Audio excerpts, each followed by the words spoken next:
Good morning, everyone, and welcome to the Covanta Holding Corporation's fourth quarter and full year 2020 financial results conference call and webcast. An archive webcast will be available 2 hours after the end of the conference call and can be accessed through the Investor Relations section of the Covanta website at www.covanta.com. The transcript will also be archived on the company's website. At this time, for opening remarks and introductions, I'd like to turn the call over to Dan Manis, Covanta's Vice President of Investor Relations. Please go ahead. Thank you, Alyssa, and good morning, everyone. Welcome to Covanta's fourth quarter and full year 2020 earnings conference call. Joining me on the call today will be Mike Ranger, our President and CEO, Derek Veenhoff, our COO, and Brad Helgeson, our CFO. On today's call, Mike will provide an update on the strategic review, Derek will discuss our operating performance, and Brad will provide a more detailed financial update. Afterwards, we will take your questions. During their prepared remarks, Mike, Derek, and Brad will be referencing certain slides that we prepared to supplement the audio portion of this call. Those slides can be accessed now or after the call on the Investor Relations section of our website, www.covanta.com. These prepared remarks should be listened to in conjunction with these slides. Now, on to the safe harbor and other preliminary notes. The following discussion may contain forward-looking statements, and our actual results may differ materially from these expectations. Information regarding factors that could cause such differences can be found in the company's reports and registration statements filed with the SEC. The content of this conference call contains time-sensitive information that is only accurate as of the date of this live broadcast, February the 19th of 2021. We do not assume any obligation to update our forward-looking information unless required by law. Any redistribution, retransmission, or rebroadcast of this call in any form without the express written consent of Covanta is prohibited. The information presented includes non-GAAP financial measures. Because these measures are not calculated in accordance with U.S. GAAP, they should not be considered in isolation from our financial statements, which have been prepared in accordance with GAAP. For more information regarding definitions of our non-GAAP measures and how we use them, as well as limitations as to their usefulness for comparative purposes, please see our press release, which was issued last night and was furnished to the SEC on Form 8-K. With that, I'd like now to turn the call over to our President and CEO, Mike Ranger. Mike? Thanks, Dan. Good morning, everyone. When I stepped into this role about 3.5 months ago to lead the company and the strategic review process, I brought a good perspective on the issues and opportunities given my experience with the company in similar situations. However, we did not bring a fully formed plan at that point, and we committed to let our analysis and the data direct our decisions and actions. As we announced in October, our initial focus has been an in-depth review of the company's businesses and strategies to understand where value can be unlocked and how to do so. With our efforts to date, I see a clear opportunity to deliver more value to shareholders, and we are now in the process of selecting how exactly to do just that. Allow me to lay out some of the specific objectives and initiatives. First, we believe that some assets of the company are undervalued by the market. As such, we will evaluate the best alternatives to recognize this value. In some cases, this could result in our testing the market demand for certain parts of our business in order to capitalize on potential value differentials. Second, in our core waste-to-energy business, the profitability of our operations is not uniform. A subset of our plants derives the majority of our current cash flow. Our efforts here will be to improve asset-level contributions, or if not possible, we will work to exit less profitable operations. The specific levers we will use for this effort will be unique in each plant situation, but we will act decisively to reduce risk and improve cash flow. In many ways, this will be the most challenging part of the strategic review, is the execution, but it is an area of great importance as we look to best position the company for the future. Our third objective, and a likely consequence of any resizing of our asset portfolio, would be an evaluation of our costs and capital allocation. I expect that the company that emerges from this review will be leaner and more focused. Importantly, we expect to be better able to pursue and fund growth in the remaining business. Lastly, an expected outcome of our activities will be reducing financial leverage. While the company is under no market, rating agency, or liquidity pressure, the board and I believe that the current leverage is an overhang on our public equity valuation. By delevering, we can both increase the mix of equity in the enterprise value and potentially increase our trading multiples as a broader universe of investors are able to participate in our story. An added benefit of a less leveraged capital structure over time is increased optionality on capital allocation, whether for aggressive growth opportunities or shareholder returns. While we are not making any discrete announcements today, I anticipate that the strategic review will occur through a series of steps that will play out over the coming quarters, and I anticipate that we will begin to make announcements on specific actions by the middle of this year. A key component of the strategic review that we have discussed explicitly is ensuring that the value of our international business is fully recognized in the share price. This is a critical piece of our growth, and we have made remarkable strides in meeting the goals that we set 3 years ago when we announced the partnership with GIG. Since that time, we have moved 4 projects totaling 1.5 million metric tons of waste processing capacity into full construction. This was no small task, as this occurred during the debate over Brexit, and the last 2 projects reached financial close in the midst of the COVID-19 pandemic and related lockdowns. And the result is that we will soon have, when coupled with our Dublin project, 5 new assets located in one of the best markets in the world in terms of waste pricing and public support. As you consider our portfolio, I'd also highlight the notable construction progress we've made over the last 2 years with no material pandemic-related delays on the 3 English projects, which represent the vast majority of the profitability in our UK portfolio. As a company, we took the lead on development and construction on these projects and will be the operator of all 3 once construction is complete. Looking at the project photos in our investor presentation, you can see the progress on some of the projects which reached financial close over the last 2 years. Most advanced, as you know, is Rookery, which reached financial close in March 2019, so roughly 2 years ago. Rookery is right on schedule and budget, with major construction nearly complete. Around the middle of this year, we expect to begin receiving and processing waste as the plant moves into the hot commissioning phase. Given our progress to date and experience commissioning new plants, we expect Rookery to be in full operation and generating EBITDA in the first half of next year. With the transition to commercial operations at Rookery approaching next year, I wanted to highlight the sizable contributions we expect from these projects when construction is completed. Including the already operational Dublin facility, we anticipate generating at least $100 to $110 million of annual adjusted EBITDA from our UK and Ireland portfolio, with free cash flow of at least $50 to $60 million. Now leading this effort is our new president of Covanta Europe and fellow board member, Owen Michelson.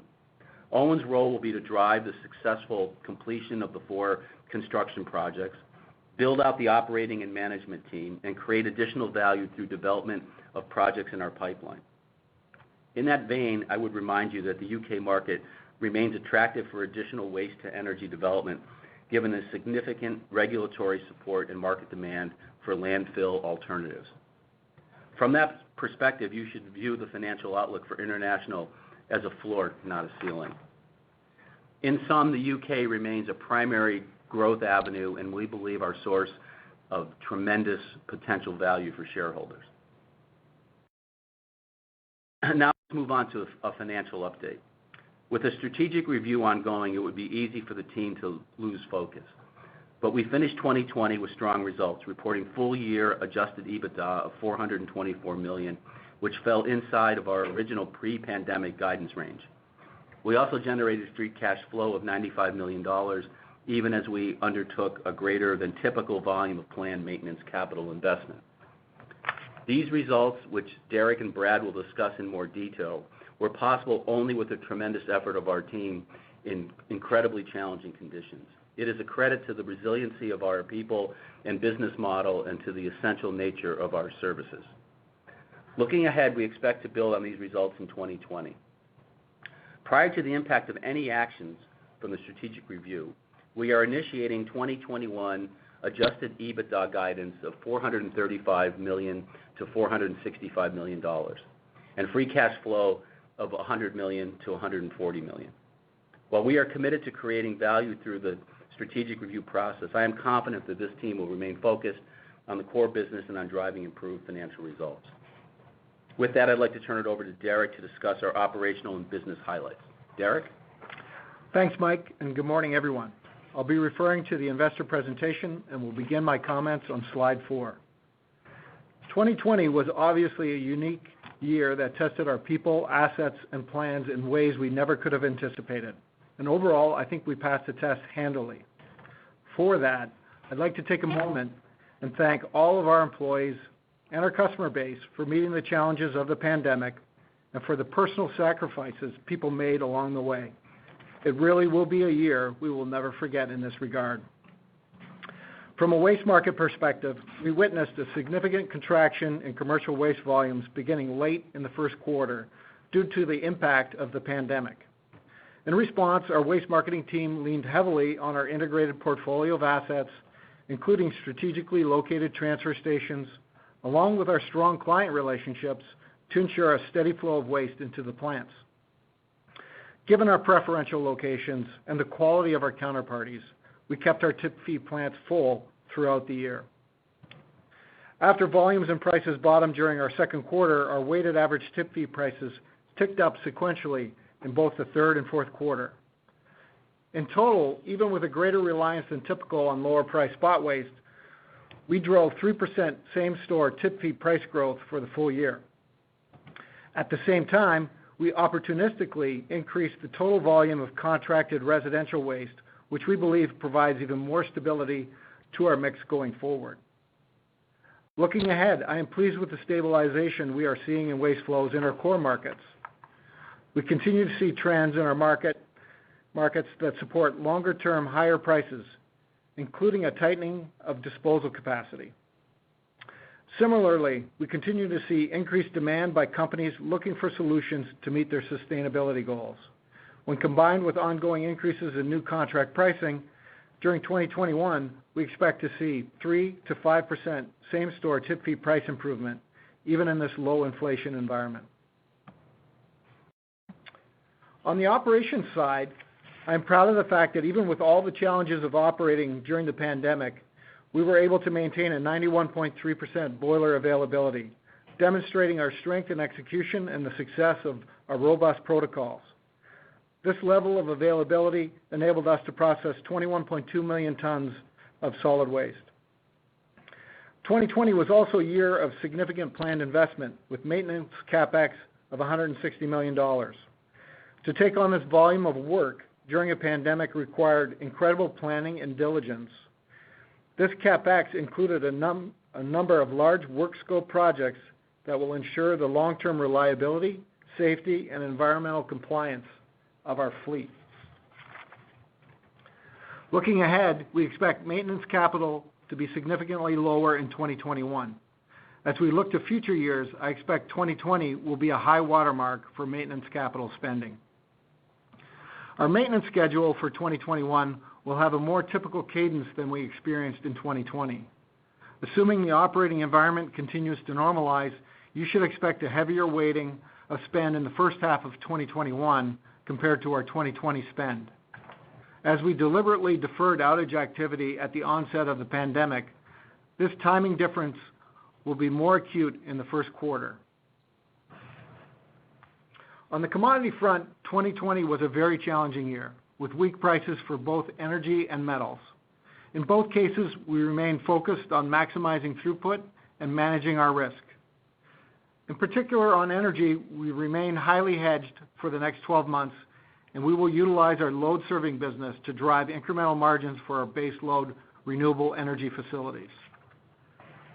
In the latter part of 2020, we began to see improvement in metals prices.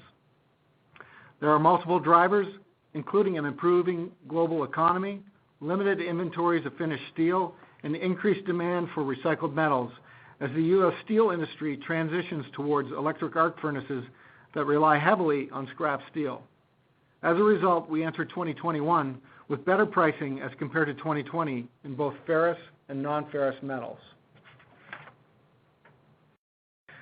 Moving on to slide 5, I'd like to remind you of Covanta's ongoing commitment to sustainability. The foundation of our company is our ability to provide an environmentally preferable alternative to the landfilling of waste. This mission drove the construction of our plants initially and really defines our commitment as a business. All of our growth initiatives are centered around providing sustainable solutions to our clients and customers. When we look at waste energy, we see a multitude of benefits to the broader environment.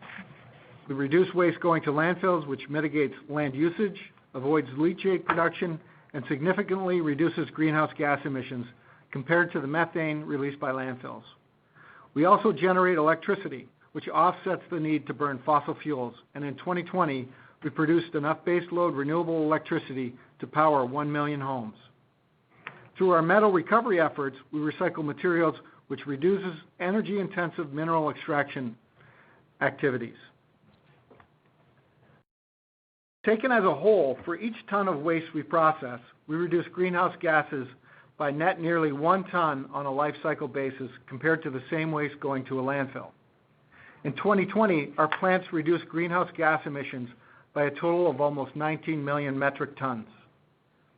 In a time of increasing awareness of the risks of climate change and a clear focus of the new administration, we think it is essential to highlight our role in decarbonization. Outside of our beneficial greenhouse gas impacts, we also continue to prioritize sustainability throughout our organization and in the communities where we live and work. We have a diverse workforce today, and we have goals in place to even better represent the communities where we operate. Our workforce is the backbone of our company, and we believe their safety is paramount. During 2020, even with the additional challenges of operating during the pandemic, our safety protocols proved highly effective as we achieved a recordable injury rate of 0.73, a 9% decrease compared to last year, and the lowest in our history. This is a testament to our team and their commitment to operating safely. As you can see, from an ESG standpoint, we have a solid cultural focus and continue to drive improvement. With that, I'll turn it over to Brad to discuss the financial results. Brad. Thanks, Derek. I'll begin my review of the financial results on slide 6. Total revenue for 2020 was $1.9 billion, up $34 million from 2019, driven by higher tip fee prices, which added $16 million, and new electricity load serving revenue, which added $31 million. These were partially offset by lower environmental services revenue related to the pandemic slowdown over the spring and summer, and lower project refurbishment activity at client-owned facilities for which we earn revenue. Commodity market prices had a $6 million negative impact on revenue in 2020, split roughly evenly between energy and ferrous metal. Transactions overall reduced revenue by $10 million, with asset divestitures and closures partially offset by a full year of operation at the Manhattan Marine Transfer Station. Completing the year-over-year bridge, long-term contract transitions added $6 million. Now moving on to slide 7. Adjusted EBITDA was $424 million in 2020, a $4 million decline compared to 2019. Positive drivers were 3% tip fee growth, the new wholesale load serving contracts, higher EBITDA from Covanta Environmental Solutions, and lower overhead costs, reflecting the cost savings program that we instituted in response to the pandemic. These items were essentially offset by higher costs of operating during the pandemic and higher planned maintenance expense.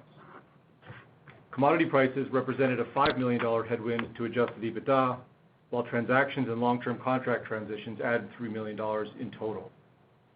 Now turning to slide 8. Free cash flow was $95 million for the year compared to $140 million in 2019. With adjusted EBITDA relatively flat, the primary year-over-year driver was higher planned maintenance CapEx consistent with our guidance at the beginning of the year. This was partially offset by increased cash flow from working capital, which reflected a $20 million upsize of our accounts receivable securitization program during the fourth quarter. I'll now review our outlook for 2021. Please turn to slide 9.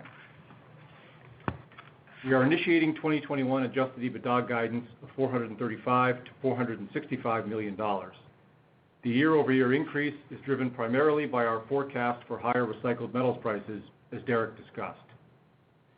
Before commodities, we're expecting results to be generally similar year over year. However, there are a number of variances under the surface, both positive and negative, as the pandemic leads to some noise in the comparisons. We expect tip fee growth of 3 to 5% as waste markets have largely returned to normal and we resume trend growth. This remains the key driver for our results. On the expense side, we expect to see some difficult comparisons. Our pandemic cost reduction program saved nearly $25 million in 2020, and while we remain highly focused on controlling costs in 2021, most of those savings were one-time in nature, most notably the temporary salary reductions and furloughs, and will not recur in 2021. In addition, like many companies, we experienced a reduction in medical benefit experience in 2020. Our guidance range assumes a return to towards normalized levels, so we'll see how that plays out. Lastly, with macro pressures in the insurance market, specifically adverse claims experience and low interest rates, we're seeing an increase in property and casualty insurance costs of approximately $10 million this year. I will note that our guidance discussed today does not reflect any potential actions taken as part of the strategic review. When we announce specific steps, we'll update guidance at that time if and as appropriate. Now turning to slide 10, we expect to generate free cash flow in the range of $100 to $140 million in 2021. The main drivers are the year-over-year improvement in adjusted EBITDA, as discussed, and significantly lower maintenance CapEx. Lastly, we expect working capital to represent a $10 to $30 million headwind on a year-over-year basis, essentially implying relatively flat working capital in 2021 compared to the positive cash inflow in 2020. Now please turn to slide 11, where I'll discuss capital allocation. We're expanding our usual presentation here to look at the overall utilization of free cash flow. From a discretionary growth perspective, we're planning approximately $20 million of investment this year, primarily funding construction in the UK. During 2019 and 2020, we garnered premiums and development cost recovery as our partners bought into the Rookery, Protos, and Newhurst projects at financial close. This helped to defray our investments in these projects. Our dividend policy change announced in April resulted in a $44 million reduction in dividend payments in 2020, with an annualized reduction of approximately $90 million at the new rate reflected in 2021. We can now confidently point to a path of reducing our leverage before taking into account any actions resulting from the strategic review, and our baseline expectation is to have $40 to $80 million available for debt reduction in 2021, all else being equal. Now please turn to slide 12, where I'll provide an update on the balance sheet. At December 31, net debt was $2.5 billion, a $16 million increase from year-end 2019. Our consolidated leverage ratio was 6.2 times, which has remained largely flat during 2020, and our senior credit facility covenant ratio was 2 times. Available liquidity under our revolving credit facility was $443 million at year-end. I'll conclude my remarks with an update on our growing business in the UK and Ireland. Please turn to slide 13. We now have 4 projects under construction in the UK, which are expected to move into operations in the following order: Rookery in the first half of 2022, Newhurst and Earlsgate in 2023, and Protos in 2024. The schedule on the top right of this slide presents Covanta's required equity investment into the UK projects, sale proceeds and premiums received, and the net of the two. We estimate an additional $140 million of net investment through 2024 to complete construction of the 4 projects, with the majority to come in 2022. We have more than ample cash flow and liquidity to fund these amounts. As you can see, the initial sale of a 50% interest in the Dublin project in 2018, when we formed our partnership with GIG, along with premiums received in the UK to date, will, in effect, fund the entirety of our investment in the 4 new projects. When all projects are operational, we estimate that our business in Ireland and the UK will generate $100 to $110 million of adjusted EBITDA, proportional for our ownership, and $50 to $60 million of free cash flow, reflecting project equity distributions and our O&M fees. Given these estimates, along with our proportional share of the unconsolidated project debt of approximately $650 million on a fully funded basis, you have the necessary data to estimate the emerging value of this business. As I mentioned, Rookery is expected to reach commercial operation in the first half of 2022. For modeling purposes, as this date approaches, Rookery will generate approximately $30 million of adjusted EBITDA to Covanta on an annual basis. As Mike discussed, we're pursuing additional projects, and we look forward to providing details as these developments mature. Given the continued need for landfill alternatives in the UK, attractive economics, and a supportive regulatory framework, we see more opportunities for growth here and view the financial estimates that we're providing today as our starting point. With that, operator, we'd like to move on to the Q&A portion of the call. Thank you. We will now begin the question and answer session. To ask a question, you may press star, then one on your touchtone phone. If you are using a speakerphone, please pick up your handset before pressing the keys. To withdraw your question, please press star, then two. At this time, we will pause momentarily to assemble our roster. The first question today comes from Noah Kaye with Oppenheimer. Please go ahead. Good morning. Thanks for taking the questions. I hope everyone is well. Mike, can I start with a question for you? Appreciate all the color on the priorities for the strategic review. I guess I would just ask, after 100 days or so of getting started with this review, what can you share with us about what you've learned or what you kind of have come to incrementally appreciate about the business and about the opportunities you see?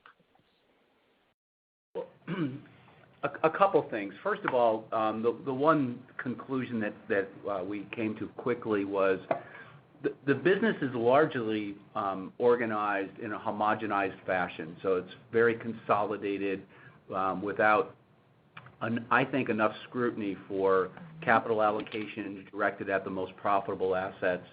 And we still need to, and we're in the process of rationalizing what the expense structure should look like, once again, to warrant expenses directed at the most profitable operations. So that would be the first.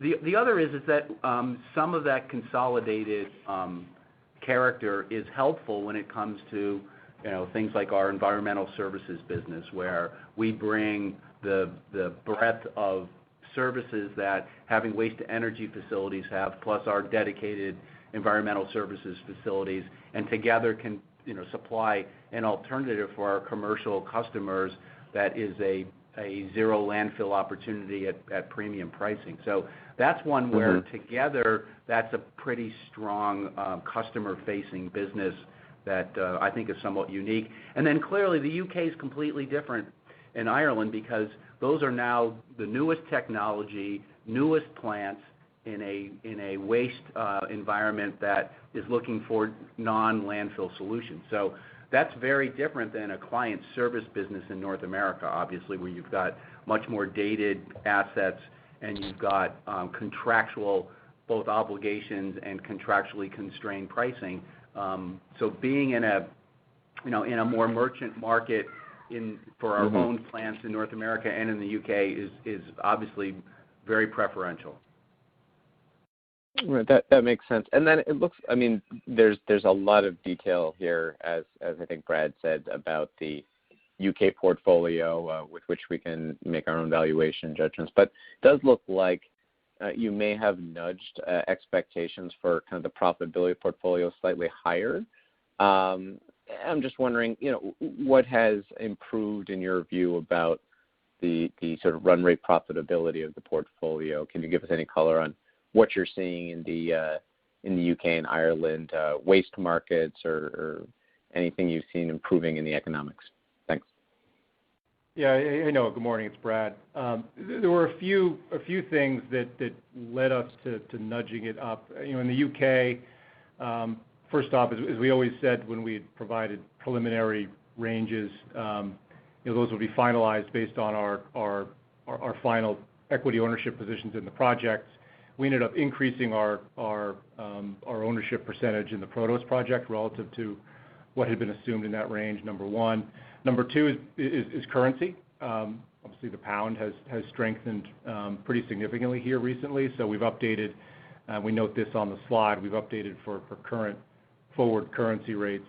And then also the range contemplates certain asset management improvement opportunities we see at the Dublin project now that we've been operating it for a few years. And so, that shouldn't be viewed necessarily as a static level of contribution. Okay, that's very helpful. Thank you. Sure. The next question comes from Michael Hoffman with Stifel. Please go ahead. Hi, thank you very much. Back to the strategic review,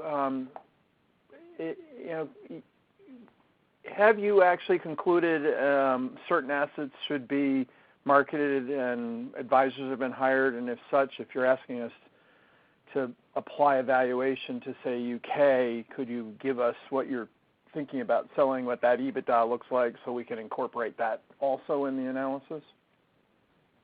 We're at the point now where we're organized to seek third-party value from the market in terms of some specific assets.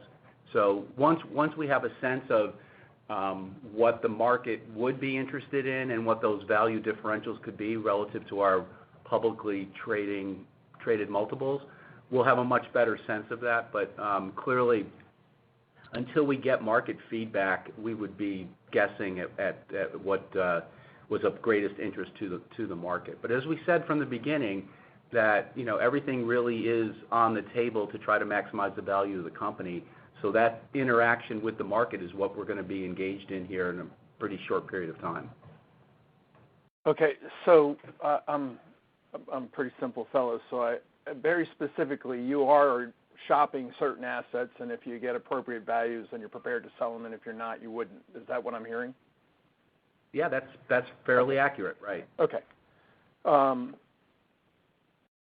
On the capital spending side, Mike, you made a comment in the beginning about allocation across the portfolio versus cash flow.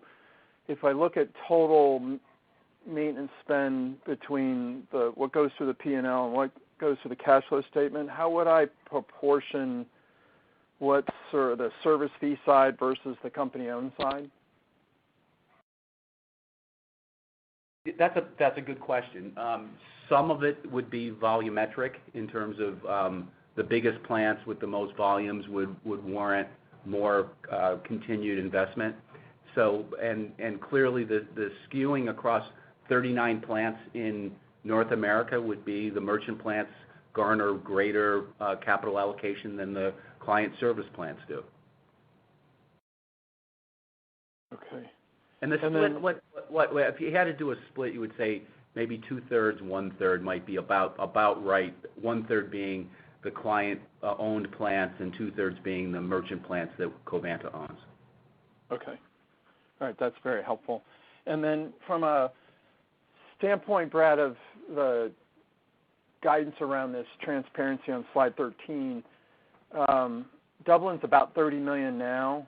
You're suggesting Rookery's about 30. That's the EBITDA, sort of coming into the EBITDA contribution of the 100 to 110. If I apply sort of a proportion of tons versus ownership, I can kind of map out the rest. I'm assuming that's not a bad way to look at how to map out the rest to get to the range of 100 to 110? No, it's not. I suspect you'd come pretty close using that methodology.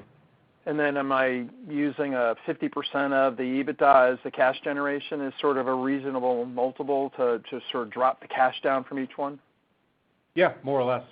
Okay. Yeah. All right. And then lay out the same kind of pathway about, it's a first year, middle, half contribution, and then, kind of roll it forward. That's, so if I get to 2025, 2026, that's when I'm at that 100 to 110 full contribution. Yeah, I mean, of course, we haven't been specific yet as to first half, second half on Protos, Newhurst, and Earlsgate. But, if you want to assume mid-year in absence of any more specific guidance, which we'll give as we get closer, that's not inappropriate. Okay. And then given the evolution of the metals markets and your own comment, and I agree, I cover some companies that do electric arc furnace dust recycling, is there a growing opportunity to be able to hedge some of this volatility? I mean, I get historically you haven't been able to, but can we start to hedge some of the volatility so we take that out of the business model? Yeah, we can, and I would say for us it's an emerging opportunity. You know, as we have increased and improved our recovery and sorting of non-ferrous materials, I think there'll be opportunities for us to, for example, specifically hedge copper as opposed to a mixed product, which really was not hedgeable historically. We haven't yet hedged on the non-ferrous material, but we see that as an opportunity going forward. On the ferrous side, the challenge we face is that the index we sell against with our off-takers is not one that's currently hedgeable effectively with a traded contract. There is a traded contract that we would hope to transition to over time that's essentially equivalent but has a corresponding traded financial contract. We've done that at one plant so far and actually have begun, as a result, hedging ferrous prices, again, for the output at just one plant. So baby steps so far, but absolutely our objective would be to hedge this revenue increasingly going forward. All right. Thank you very much. Thank you. The next question is from Tyler Brown with Raymond James. Please go ahead. Hey, good morning, guys. Good morning, Tyler. Hey, Derek, nice job on the tip fee pricing, I think, all things considered this year. I know in the deck you talked about CPI being muted in 21, but if we do see some higher CPI prints through this year, should we expect those to kind of flow through into 2022? And then can you just remind us maybe how much of the book is directly tied to CPI? Well, first of all, thanks, Tyler, for the compliment on the tip fees. I appreciate that. A lot of work went into that. So on the inflation escalation on the waste side, I would expect a lot of our indices move either at the mid-year or towards the end of the year. So yes, I think your question is, would you see a benefit if CPI is less muted? Would we see it in 2022? The answer to that would be yes. And then when you look at the overall revenue base between the service fee plants and the waste revenue, we have roughly about $1 billion of revenue tied to some form of escalation. Okay. Some of it being fixed within the contract, some of it being exposed to whatever indices that contract is governed by. So right. So they'll move in. Yeah, they'll move in sympathy with CPI, I would think. Yep. Okay. And then you mentioned, it's perfect. You mentioned 3 to 5% tip fee growth here in 21. So how much of that is simply mix versus, say, call it core pricing? And do you have any bigger, call it chunkier volumes set to rebid over the next couple of years in the Northeast? So it's always going to be mixed because, we keep the plants full, generally speaking, absent a major snowstorm or two. So it's always going to be on the mixed side. So right now, Tyler, we're over the last few years, we've been pretty heavily contracted, committed. We actually have increased our committed allotment again. I think we're on the merchant side roughly 83% committed for this fiscal year. So there's not a lot of wiggle room left on what's exposed currently. But I do feel pretty strongly that, as contracts roll off, we're repricing into, and you're seeing it in our results, we're repricing into much stronger markets and stronger opportunities. And we can be a lot more disciplined, I think, than, if you go several years back, we had a lot of exposure at a lot of these plants. And the reality is, because of our contracted nature now, we've got a lot more flexibility to be choosy about what we chase. Okay, very helpful. And then, Brad, just appreciate the simple EBITDA bridge, but I was hoping for a little more color in that core business piece. So I think you gave a little bit of color on some of the, I'm going to call it cost comebacks, but specifically, how much of a headwind are all of those costs coming back, which includes healthcare and insurance and everything? Basically, I'm trying to figure out how strong the core business is that's basically offsetting that. Yeah, well, It does, yeah. I mean, the three that we could point to relatively discreetly are insurance, which I mentioned in my prepared remarks, is about $10 million year over year. That's mostly driven by a pretty substantial increase in our premiums for property and casualty coverage, which is a market phenomenon. It's not a Covanta-specific phenomenon. Medical benefits for employees, the experience there. Our forecast and what's assumed in our guidance has that higher by close to $10 million as well. That's based on actuarial estimates, and so we'll see what happens there. It's just an estimate at this point. And then the other that I cited that I would describe as relatively discreet was the specific cost reduction program that we put in place last year. We benefited from that. We calculated $24 million in total cost savings specific to that program. We will retain some of those cost reductions. Certainly, travel, for example, has not gone back to where it was. Given the macro environment and other reasons, we've maintained a pretty tight grip on new hiring, as another example, in the corporate office. So we'll retain some of it, but most of it was by definition temporary. That was by design. So, I don't have a specific number for you, but I would say the vast majority of that 24 should come back. Okay, but there could be some lingering comebacks, I guess, in 22, and there's probably some structural saves as well, but. Absolutely. Well, yeah, okay. and as Mike said at the beginning, one of the things we're looking at with the strategic review, of course, is as our business evolves, what's the right cost structure for this business? And so nothing we've talked about today regarding guidance reflects, of course, any of those thoughts. And just to follow up on that, I mean, if you just think about it from the perspective of having a North American portfolio of 39 plants plus an environmental services business, if you make some moves to streamline the business, by definition, you're going to have a step function change in cost structure. So that's one of the things that we're spending an enormous amount of time on. Was you want to come out of this in a very advantageous position, and when you think about cost structure. So that's all what we're working through. We're trying not to do it from the top down, but from the bottom up, and figure out what we need, what's essential.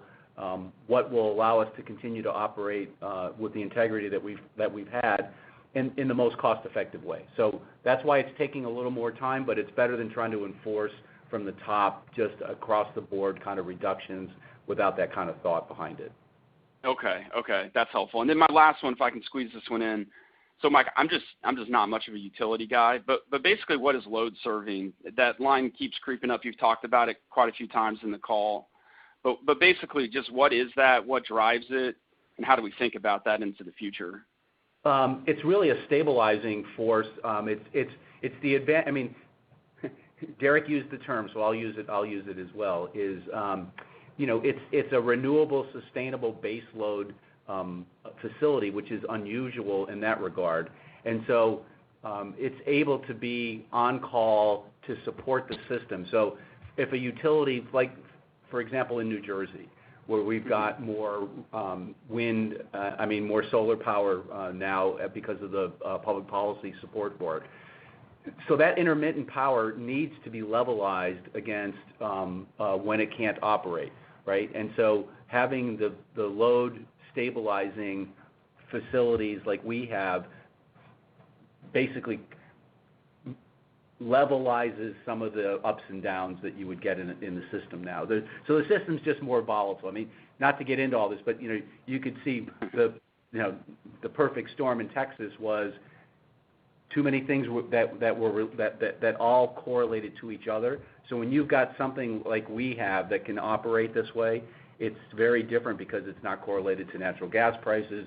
It's not going to have constraints of pipelines. So it's going to operate in a way that is somewhat counter to those things that are most sensitive on an electric system. Okay, that's very helpful. I didn't want to go down a rabbit hole. Thank you. Appreciate it. The next question is from Mario Cortellesi with Jefferies. Please go ahead. Hi, good morning. Just on the strategic review, I think you touched on, obviously, you're shopping some of the assets, but I guess just could you give us a sense for whether if this could be a plant or two or three and maybe separate sales, or is this something where you're even considering bundling a few plants if the offer is right from a particular buyer? All the above.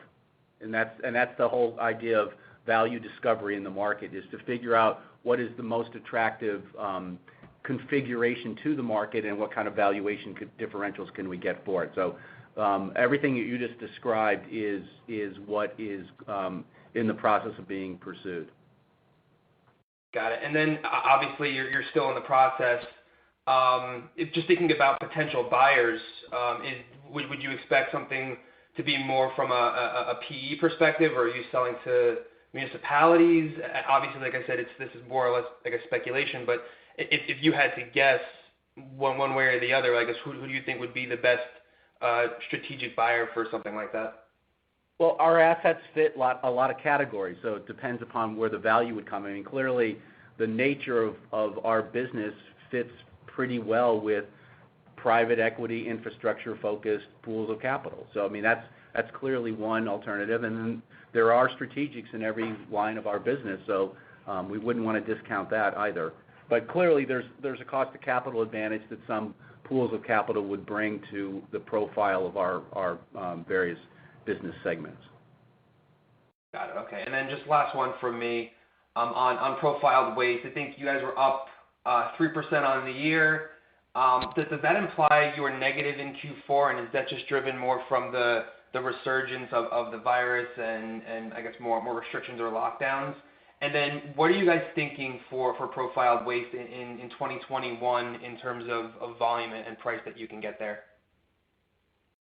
Yeah, hey Mario, it's Brad. I'm not sure what numbers you're looking at to imply down Q4. We were up Q4, so maybe we can take that offline to help reconcile that.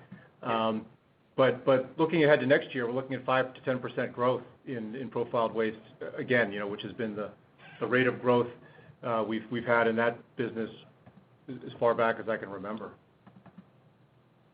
Got it. Thank you.